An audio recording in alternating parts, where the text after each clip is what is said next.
Que l'Éternel Dieu te bénisse abondamment. Aujourd'hui, après ces combats, tu seras couronné. Oui, tu le seras. Lorsque j'étais un petit enfant, j'ai élevé le cobaye. Mais lorsque j'ai grandi dans la spiritualité, les mondes que je désire tant, j'ai commencé à être fan de cet animal, les lions de Proverbes 30-30. Les héros des animaux ne se reculant devant qui que ce soit. Il n'est pas plus gros, ni robuste que l'éléphant, ni devant la baleine. Mais ce qui fait de lui le roi, parce qu'il a l'instinct du champion, il ne se recule jamais. Littéralement, l'instinct, c'est une impulsion innée, inconsciente, qui pousse un animal ou un être humain à se comporter d'une certaine façon. Mais selon le vocabulaire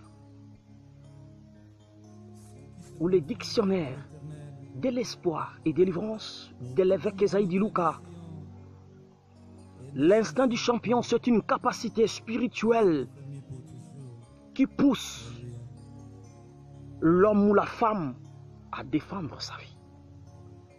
Tu défendras aujourd'hui ta vie et tu t'en sortiras plus qu'un vainqueur. J'ai dit la victoire est ton partage au nom puissant de Jésus-Christ. Même Jésus est représenté parmi l'un de 4 êtres vivants comme les lions. Dans le livre de Matthieu, Matthieu présente Jésus comme les lions. Matthieu 28, 18, tout pouvoir m'a été donné. Les lions, il dirige. Les lions, il a le pouvoir, il a le monopole. Que Dieu te bénisse abondamment. Écoutez, vaut mieux échouer plutôt qu'à ne rien faire.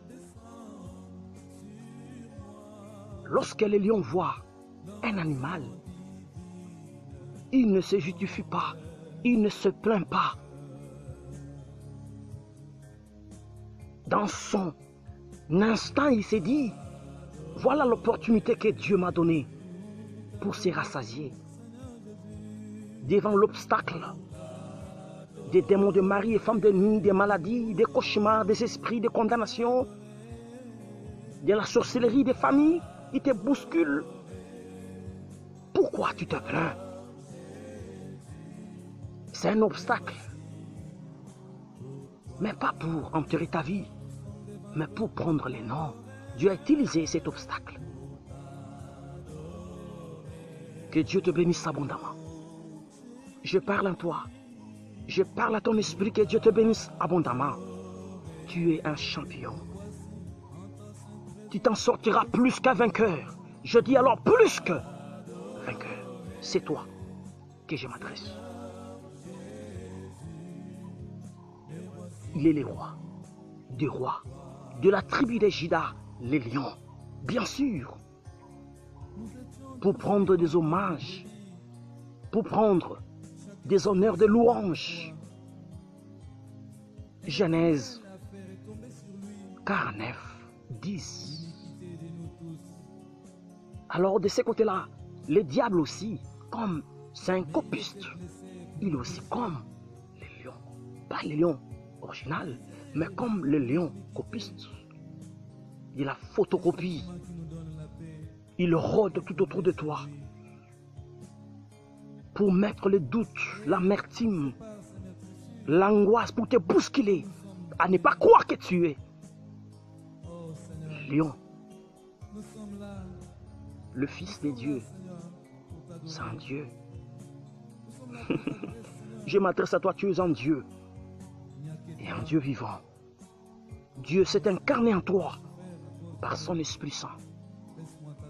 Tu feras, tu agiras comme Dieu sur la terre. Tu donneras des ordres aux esprits des eaux, aux esprits des cimetières. Je dis bien, le ciel est d'accord avec toi. Ils vont obéir. Que Dieu te bénisse abondamment.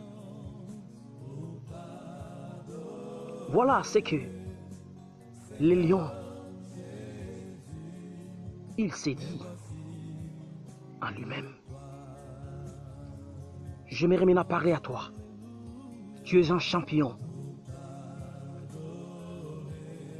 La persévérance, c'est une nourriture de grands. Tu es devant l'obstacle. Bats-toi. Malgré le combat de la vie, les douleurs, les échecs, ce qui m'intéresse en toi, tu es en vie. Tu n'es pas mort. Le diable t'a blessé. Mais ne t'arrête pas.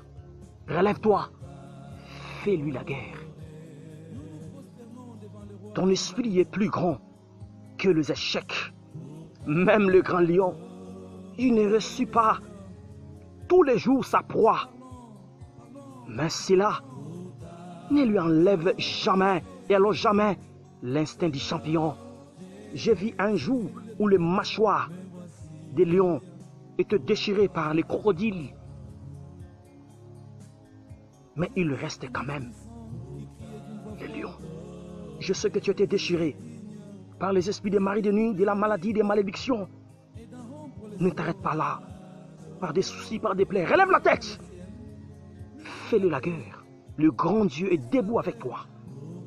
Tu t'en sortiras plus qu'un vainqueur. J'ai dit alors plus qu'un vainqueur. C'est toi qui es contre la vie. Devant toi,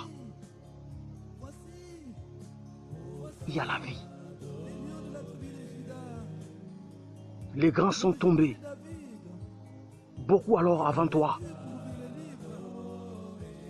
Ce n'est pas parce qu'ils ont tombé qu'ils ont échoué. Ils ont perdu. Non. Tu perdras lorsque tu abandonnes ta vision. N'abandonne jamais. Les grands dieux avec toi. Tu t'en sortiras avec des trophées de victoire. Je suis en train de voir. La maternité est avec toi. Le mariage est avec toi. Je suis en train de voir en toi la prospérité de Dieu, l'abondance de Dieu, les ouvertures, des opportunités, un ministère stable, équilibré. Je vois un grand Dieu debout pour te donner et il célèbre ta victoire devant les esprits d'échec, des condamnations de famille, de la sorcellerie, des stérilités. Que sais-je encore? Le grand Dieu est avec toi. Tu es un champion. J'ai dit tu es un champion. N'aie jamais lâché la prise. N'aie jamais abandonné. Et alors, jamais. C'était chez les voisins que tu avais perdu. Même si tu avais perdu 3-0 au sol du diable. Mais aujourd'hui, tu joues à domicile dans le sol de ton Père. Les juges des touches, les anges de Dieu. L'arbitre, c'est Jésus-Christ. Je dis bien, tu joues à domicile. Tu remonteras les échecs d'hier. Tu marqueras le premier but, le deuxième, le second, ça sera l'égalisation. Et le quatrième but, ça sera la qualification. La qualification est ton partage. Reçois-la au nom de Jésus-Christ. Que Dieu te bénisse, qu'il te mette au large. Tu es un champion. N'aie jamais oublié. Dis à ton esprit, à ton âme, ainsi qu'à ton corps. Je suis un champion. Malgré les circonstances de la vie, je reste le grand. C'est fait. Au nom de Jésus-Christ.